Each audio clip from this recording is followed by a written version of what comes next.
Wow, look at this. Another hot segment for you with the one and only Theodore Nugent, Uncle Ted himself. Look at this. My gosh, the love of the canines. How Can you great. feel the love and the effervescence and Oh, the spirit of the wild over this look at wild that, man. mountain? This is Guitars. Jackson, my new best hunting buddy. Wow. Guitars and dogs, man. How much can we love that? Yeah, I'll tell you what, I don't know what you can see, but I'm surrounded by ammo and arrows and I see it. unbelievable spirit. I've got so much spirit, I'm kind of drunk on spirit right now. And is this the Texas spot? No, Or you're we're in in our Michigan? sacred swamps of Michigan, Jay, down about 100 miles west of Detroit, the beloved birthplace of Well, my musical dreams. Well, that's what we're talking about, man. Detroit Rock City coming up in the Amboy Dukes. I mean, what kind of scene was that brewed the Oh my God. Mitch Ryder and the Detroit Wheels and all this great stuff. You got a couple thousand hours to listen to my celebration of this unbelievable boy talking about Give it to born at us. the Give it right to us. place at the right time. I mean, the musical authority, the musical spirit, the musical adventure, the virtuoso work ethic musical monsters that I was born amongst. You know, obviously the Motown, everything Motown is sacred and Well, yeah, inspired. I mean, we got to But give it when up. you Bo got Diddley, Chuck Berry, all the Howlin' Wolf, everybody.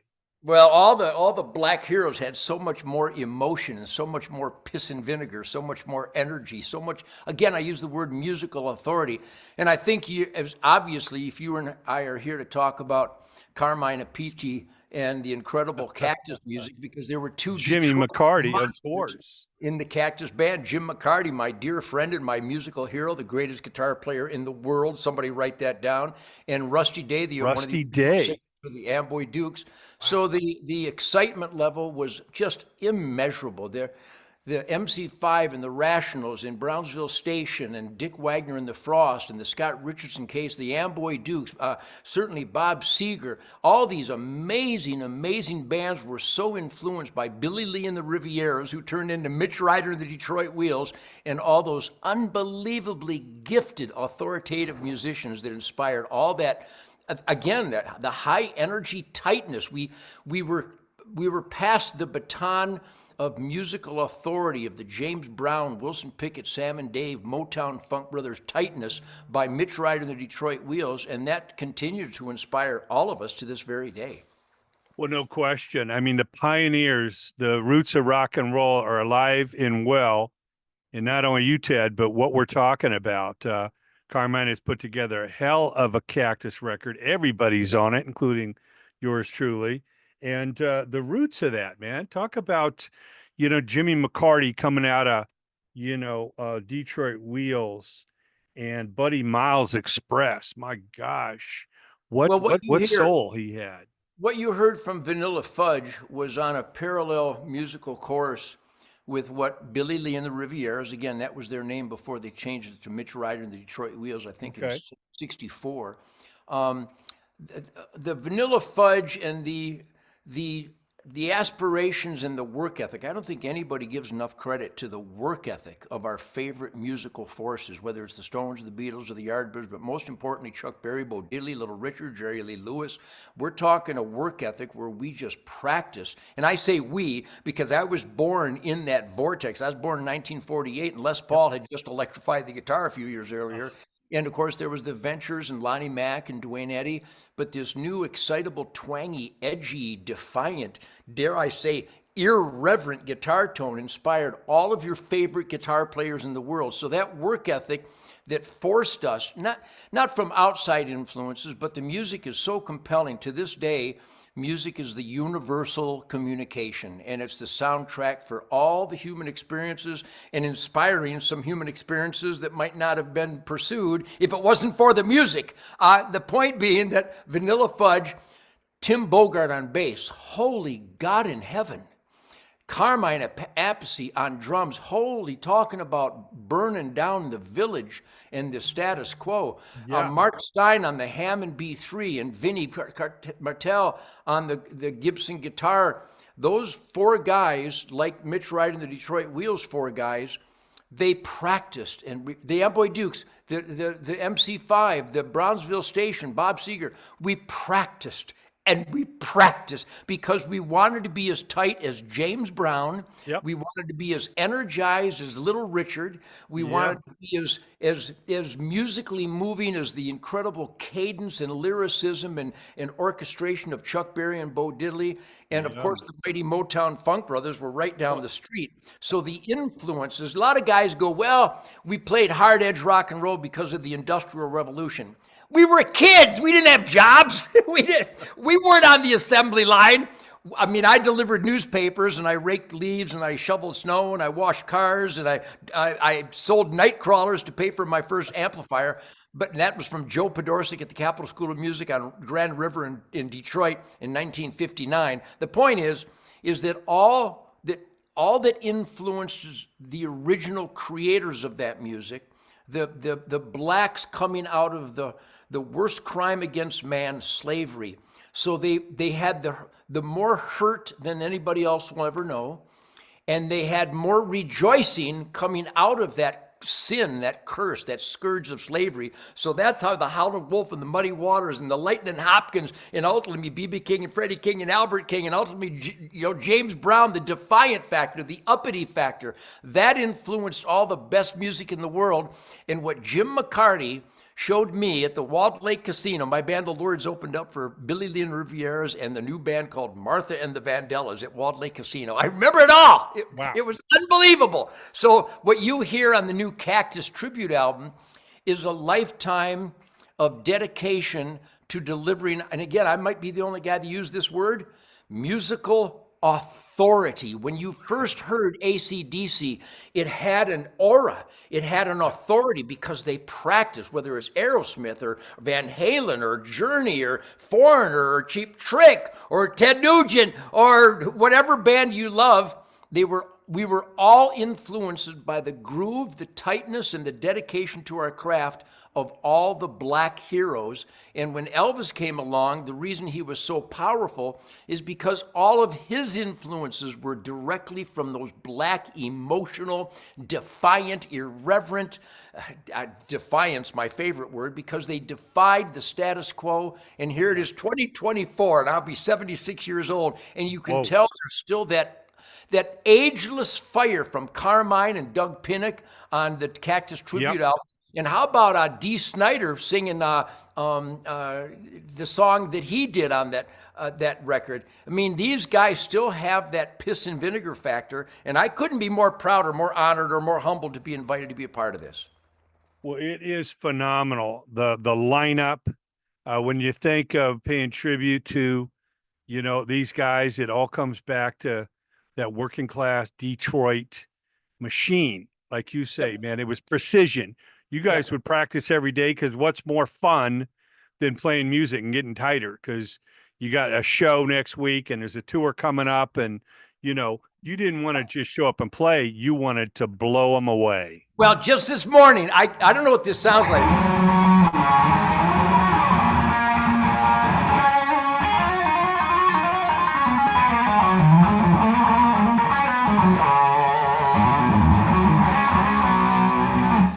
Does that sound like a guitar over this technology? Oh, yeah. I can hear it. Well, sixth string, the Birdland. Again, I'm an old man. Carmine's even older than I am, I think. I don't know how old Doug is. He's probably just a kid. Carmine's finally let that silver hair go. You know what I mean? He's been dyeing his hair for decades. He's like, man, F that, I'm going to let the silver fox loose, Yeah, he's a great man. Now, how did you fall in love with the Birdland? What is it about that instrument better than the Les Paul, better than anything else that's come out? Well, I was a mushy-brained, ignorant kid because I went to an American school. But I did get inspired by the Chuck Berry Gibson through a Fender amp sound. We all did. And, of course, a lot of people got inspired by the Fender guitar and then eventually Vox and Marshall. But this was the early days when everybody played through a Fender amp. But when I opened up, my band, The Lords, won the Battle of the Bands in 1963. But in 1962, my band, The Lords, John Brake, unbelievable. Pete Prim on bass, unbelievable. John Finley on rhythm guitar, unbelievable. Tom Noel on drums. I still keep in touch with Tom. And Little Ted on the Fender Duo Sonic. And I witnessed Billy Lee and the Rivieras come on stage, and Jim McCarty, who I still keep in touch with, he's a dear friend and a hero. He came out with a Gibson Birdland that just had a classic guitar look to it. More than the surfboard Fenders, it had a classic guitar look. And then through a Fender Twin amp, he unleashed this spread of tonality and this dynamic sound that I had never heard. Of course, most of it was in his hands and the way that he played. Of course. But it imprinted on me because he got some overtones. He wasn't playing loud enough at the time to get feedback, and I think most guys were against feedback. But when I got my first Birdland, trying to emulate and trying to replicate this incredible tone and style from Jim McCarty, he went to a Gretsch Country Gentleman because George Harrison and everybody else did. But I met Lyle Gilman when I moved from Detroit to Chicago in '64. Lyle Gilman at the Roselle School of Music in Roselle, Illinois. That puppy's calling me. There was a blonde Birdland on the wall, like Jim McCarty's, and I drooled over it, but it was $1,000. It might as well have been $1 million. And I worked out a deal with Lyle Gilman, who just passed away a couple years ago. And I traded in at the time my Epiphone Casino, which everybody else played. And I got the Birdland for $50 down, trade in with my Epiphone, and $50 a month that I paid off because I cut lawns and shoveled snow, and got a little bit of money from the Amboy Dukes playing around the Illinois area. But the point is, it would feed back at just a low volume. And even though you would try to get away from the feedback, it had such an alluring tone, and it would catch feedback and overtones. And when I didn't get away from the feedback and overtones, it turned me on. I went, well, that's a great sound. It sounds like an angry saxophone. So I practiced in front of the amps and found the positions where I could stand and how I could play, and the volumes and the tones that I set, which, by the way, everything floored on 10, through a Fender Basement amp. Then I got the Fender Twin Reverb. And the Birdland, it makes you play different. I don't know what it sounds like over this Zoom call. Oh, we can hear it, and of course I've heard it live many a time. But when it's a glorious feedback. It screams at you.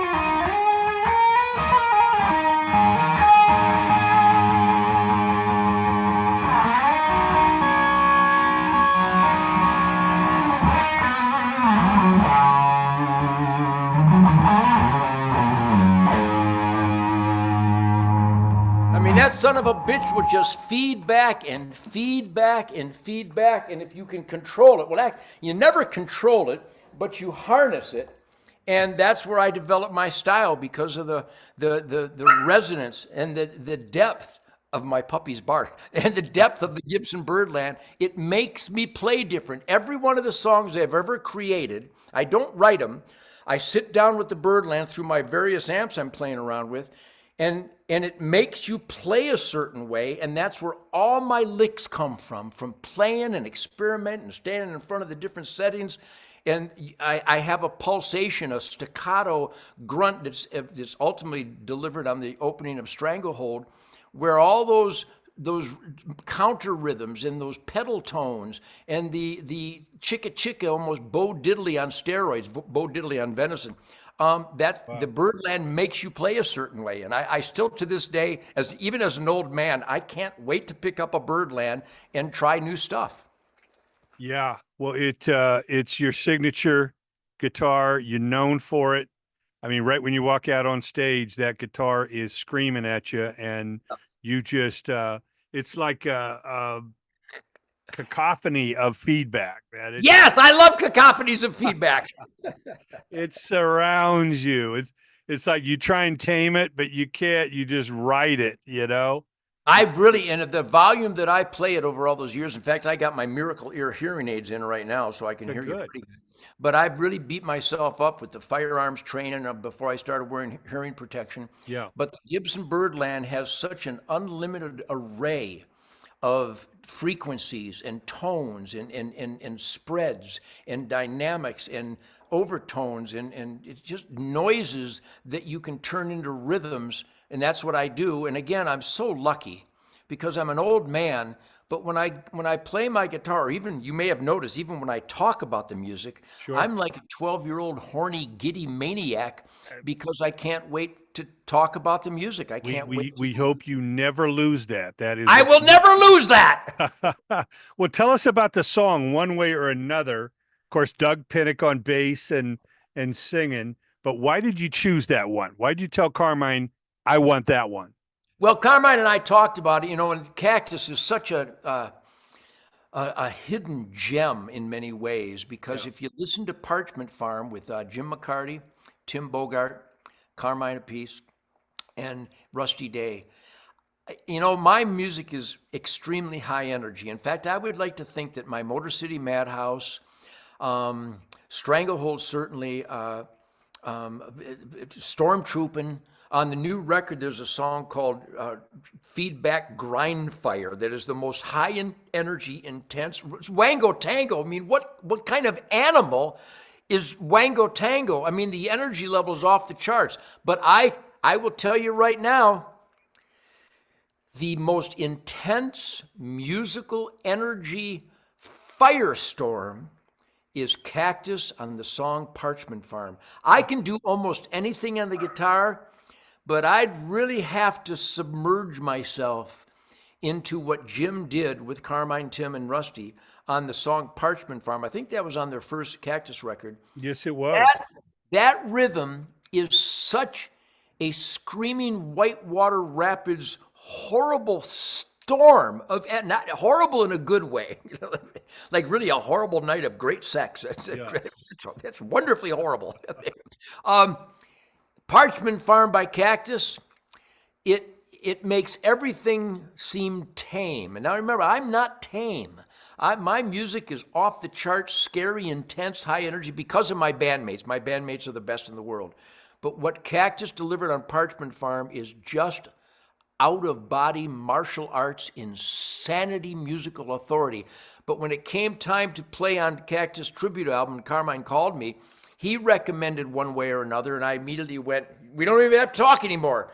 Let's do One Way or Another. And Evil, when Dee Snider did an amazing job on Evil.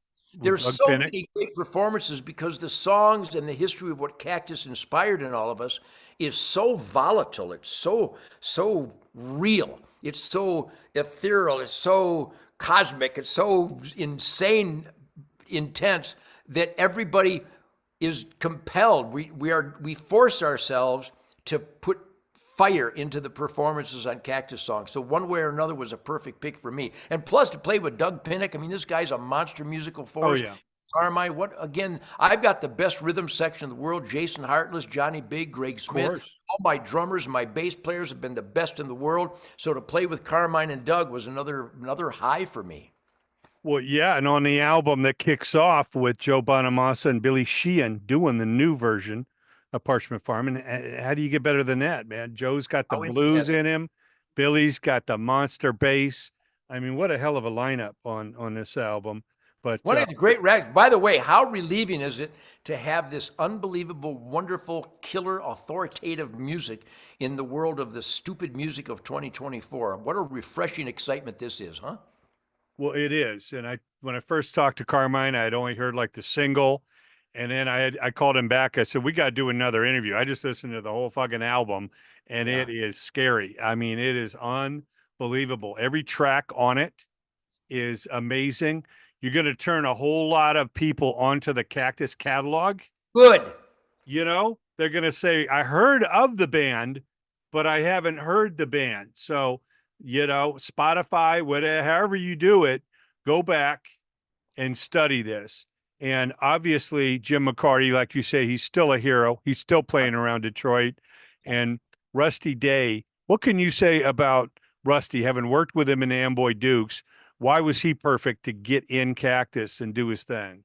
Well, Rusty was a perfect representative of the soulfulness, the fiery rhythm and blues oriented groove rock and roll. I mean, a combination of the Motown Funk Brothers and the fire of Little Richard. Rusty and me and KJ Knight and Dave Palmer and John Brake and Tom Noel and John Finley and Pete Prim and all my friends in the gang, all the musicians in Detroit were inspired by all the same black heroes to make the music tight and the dynamics moving. I've always believed that the Detroit music guidepost, the shining light of Detroit music, is that every song should have 3 or 4 crescendos, and if you don't see the forehead veins on the band members' faces, they're not playing it properly. You gotta get that crescendo scream. And so Rusty was born in that same firestorm of Detroit musical energy. Now, I will rave about Rusty's talents. He sang with the Amboy Dukes and did an amazing job. I knew right away when I had to replace John Brake, who was also wonderful, but I wanted new extended musical adventure, and I knew Rusty Day could deliver it. Rusty Day was an incredible performer and a world-class harmonica player. He was a rhythm and blues rock and roll god, but I can't fail to mention that the reason Rusty Day was machine gunned to death along with his son and a neighbor boy is because beyond all that musical talent, he was a nasty, bad human being.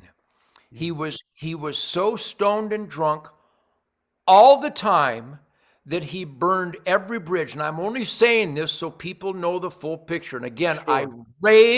I rave about his talents. Yeah. And originally, before the drugs and alcohol does what it always does, and it reduces the dedication and the work ethic. Before the drugs and alcohol destroyed this once great man, boy, how many people can we say that about? He was a musical force to reckon with. I was honored to have him in the Amboy Dukes. And when he went to Cactus, he still had those talents. But maybe Carmine won't say it, but I will. He was such a dishonest, nasty person that he pissed off the wrong people and they killed him. So that's why I had to fire him, because I saw that stone drunk negativity that became less and less human, less and less friendly. In fact, it got to the point where, again, he was a cruel, nasty man towards the end there. And I'm afraid that the reason he even got out of Cactus is because he never showed up. He couldn't remember the arrangements. And that's such a horror story because he was so gifted. He was the best of the best performer, musician, vocalist, songwriter, lyricist. But then the drugs and the alcohol. I've been clean and sober for 76 years, and Rusty Day was a fortifying reference to why I would remain clean and sober, because I saw it destroy a fine, wonderful human being. Well, there's no question. Takes nothing away from his talent, but the catalog speaks for itself. But like you say, Ted, I talked to a lot of great musicians, and the party's on the stage. It's not off the stage. Yes. Put all that craziness into the music. Don't blur your mind and numb your soul. I could tell you some stories about so many wonderful heroes that, would make fun of me because I wouldn't snort their coke and get drunk. Keith Moon and Bon Scott and Jimi Hendrix and John Belushi and John Entwistle, and a lot of people I wanted to be friends with, but because I wouldn't get high with them, they just became mean, and then they died. Now, Keith Richards notwithstanding, Keith is my hero, and I got to spend a weekend with him in New York at Studio 54. But again, I wanted to talk Chuck Berry and Bo Diddley and Motown with him, because those were his influences 100%. Yep. But he was so drunk and stoned, he couldn't carry on a conversation. And again, I don't mean to be negative, but you can't just praise a super talent without identifying the shortcomings. And I have shortcomings. We all have shortcomings. But I don't do things that will fuck up my bandmates' musical dreams. And that's what drugs and alcohol do. What is certainly an amazing record, Temple of the Blues, the amazing tribute to the mighty Cactus.